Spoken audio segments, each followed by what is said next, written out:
그 10억 아파트를 마련하는데 너무 낮은 수준이다 이렇게 생각하는데 어떻습니까? 10억 이하의 아파트들도 있습니다. 예. 5억 이하의 주택을 구입할 때 대출이 된다 이렇게 조건이 되어 있는데 그건 아닙니까? 예, 그것도 있습니다. 예. 지역에 따라 제가 묻는 거는 5억짜리 아파트가 있냐 그걸 물어보는 겁니다. 5억짜리 아파트도 있죠. 수도권에도 아파트가 있는 거고요. 예. 저희 집 정도는 디딤돌 대출로 살 수 있습니다. 그래요? 네. 그 서울 시내의 집값으로 기준을 했을 때는 절대 어렵다라는 취지의 말씀을 드립니다. 네네. 김현미 국토교통부 장관의 우리 집 5억 발언으로 이웃 주민들은 들끓고 있습니다. 급기야 어제는 성명까지 냈는데요. 자기 집 시세도 모르고 국토부 장관을 하느냐, 입주민 마음에 상처를 입힌다며 사과를 촉구하고 나선 겁니다.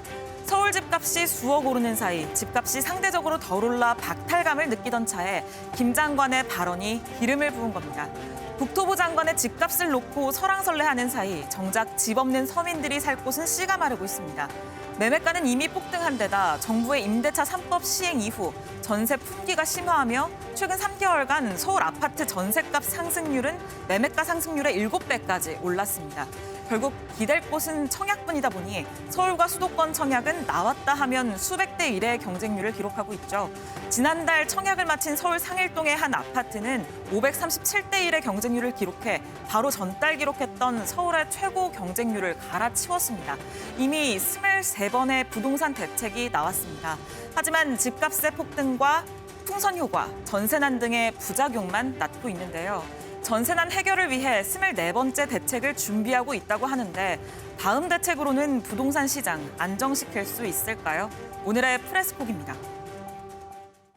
네, 지금 윤지영 기자 발제를 들으니까요. 경기도 일산 주민들이 단단히 화가 난 것 같습니다. 그런데 이동석 기자, 조금 전에 이제 김현미 장관 발언을 들어보니까 김현미 장관은 우리 집 정도는 디딤돌 대출로 살 수 있다 이렇게 발언했잖아요. 그런데 이 발언이 왜 문제가 돼서 일산 주민들이 화가 난 거예요? 네, 국회 예결위에 출석한 김현미 장관의 발언 들으셨는데요. 바로 김영동 국민의힘 의원과 설전을 주고받은 내용입니다. 발언을 보시면 김 의원이 디딤돌 대출을 꺼내 들었는데요. 바로 5억 원 이하의 주택을 구매할 때 디딤돌 대출이 가능하답니다. 근데 김 의원이 수도권에 5억 원 이하 주택이 있느냐 이렇게 물어봤는데 김현미 장관 이렇게 말합니다. 저희 집이 디딤돌 대출이 가능하다.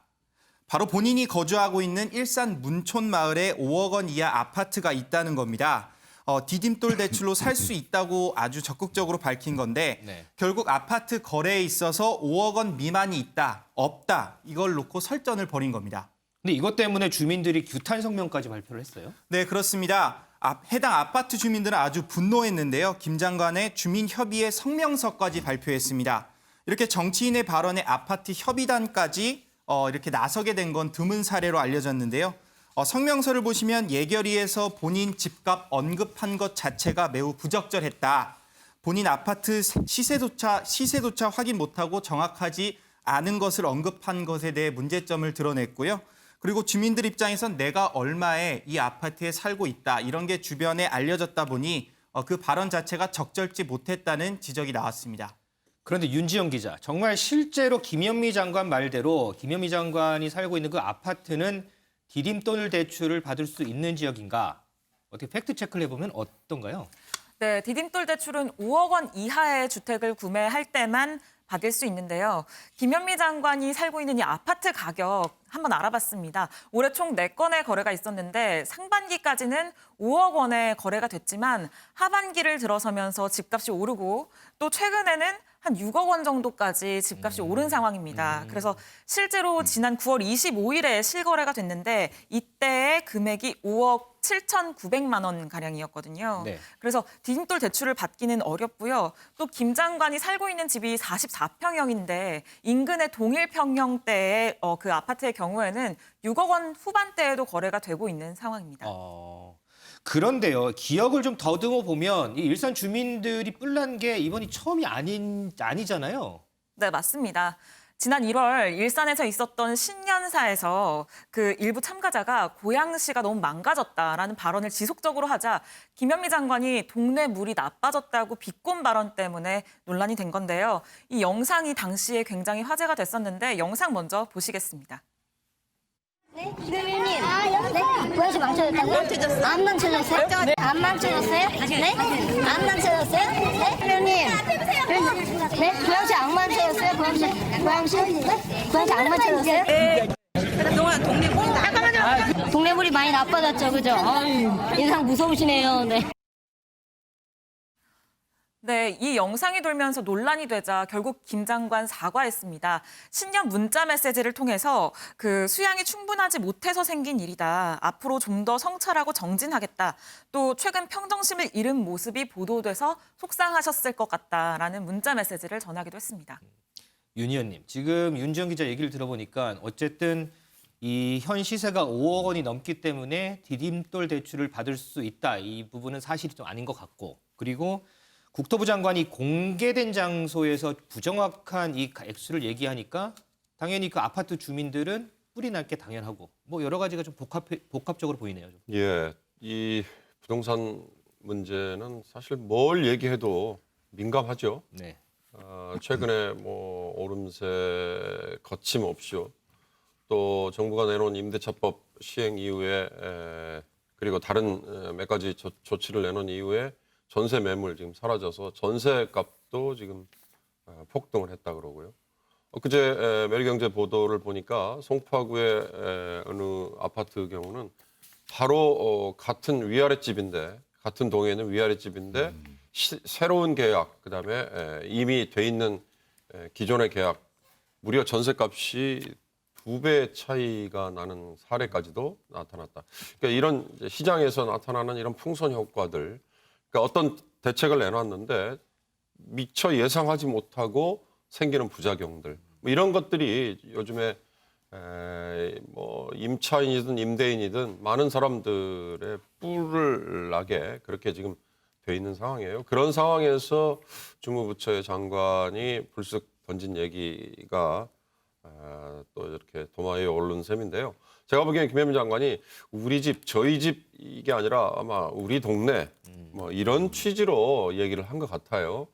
뭐 그 지역에 아마 제가 알기에는 아마 일산이 그렇게 지역별로 편차가 많은데도 불구하고 지난번에 정부가 대책을 내놨을 때 일산을 아마 조정 대상 지역으로 일괄적으로 포함시켜버리고 뭐 이런 것들 때문이 아닐까 싶은데 김 장관 입장에서는 아마 그냥 쉽게 던진 얘기지만 조목조목 저렇게 따져보니 본인이 살고 있는 집 시세도 모르느냐라는 지금 오히려 역공을 맞은 셈인데 부동산 문제 정말 민감합니다. 민감하지만 제가 누차 말씀드립니다만 부동산 값을 꺾어놓기 위해서 부동산 가격을 안정시킨다는 표현을 쓰지만 꺾어놓기 위해서 자꾸 대책을 내는 그런 방식이 아니고 시장의 수요와 공급을 맞춰주는 그런 대책이 부동산 정책의 주류가 돼야 된다. 그런 점에서 세금이라든지 기타 다른 방식의 조치들이 보완제가 돼야지 그게 주된 수단이 돼서는 안 된다라는 말씀을 좀 드리고 싶습니다.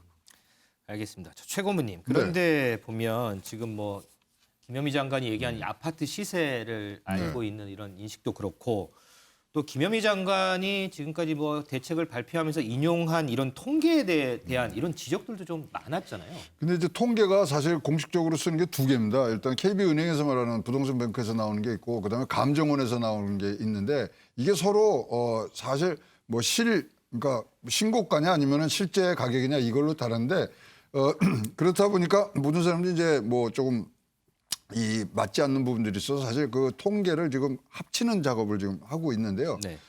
일단 김현미 장관이 그러는 과정에 있을 때는 숫자를 얘기를 해서는 안 되죠.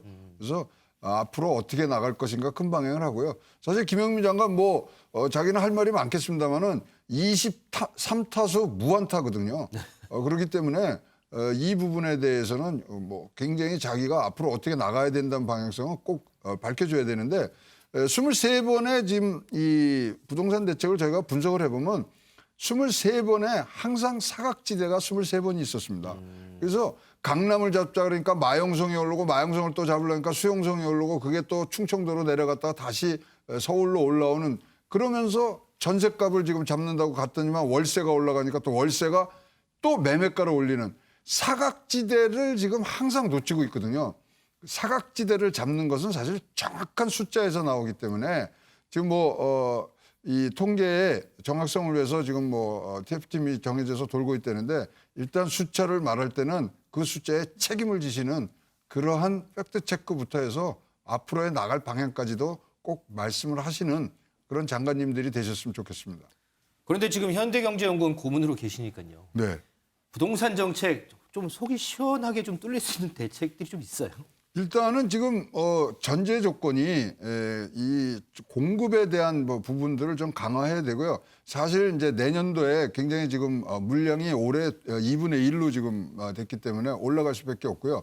그다음에 이제 우리가 2, 3년 후에는 굉장히 걱정이 되는 게 우리나라 지금 유동성이 너무 많이 풀리고 전 세계적으로 경기 부양책 때문에 굉장히 많은 돈이 풀려서 무슨 건이 지금 제일 걱정되냐면 인플레이션이 굉장히 심할 수 있는 부분들이 옵니다. 그러면 그 인플레이션을 잡으려고 미국에서는 금리를 인상을 하거든요. 그 금리 인상은 바로 우리나라 한국은행에서도 올려야 되는, 그러면 이 진짜로 금이 간 도자기 같은 이 부동산에 전적으로 우리나라 굉장히 충격이 클 수 있는데요. 지금 다른 거 말씀드릴 수가 없어요. 원점에서 다시 생각하셔야 됩니다. 그리고 절대적으로 지금 공급 위주로 다시 한번 큰 그림을 그리실 때 이게 풀려나가고요. 물론 4 내지 5년간의 이런 이연적인 차이가 있습니다. 근데 지금 4년 차입니다. 따라서 지금 해놓으셔야 다음 정권에서 잘 쓸 수 있습니다. 이 정권만이 있는 국가가 아니고 우리는 지속 가능한 나라의 부동산 정책을 원하기 때문에 이 정권에서 성과를 못 내시더라도 다음 정권에서 국민들이 편하게 사는 모습을 보시면 다들 박수 치실 거라고 생각을 합니다. 다음 정부를 위해서라도 제대로 된 대책을 좀 마련했으면 좋겠다 이런 말씀이신 것 같습니다.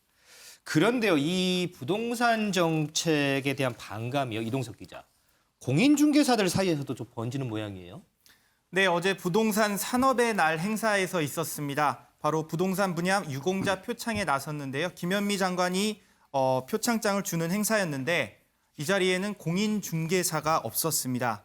매년 공인중개사 수상자가 나왔는데 나오지 않은 건 올해가 처음이라고 합니다. 특히 공인중개사협회는 이에 대해 적절한 수상자를 찾지 못했다고 밝혔는데요. 하지만 일부 공인중개사 사이에서는 부동산 대책에 반발한 공인중개사들이 차원성에서 상을 거부했다. 이런 말도 현재 나오고 있습니다.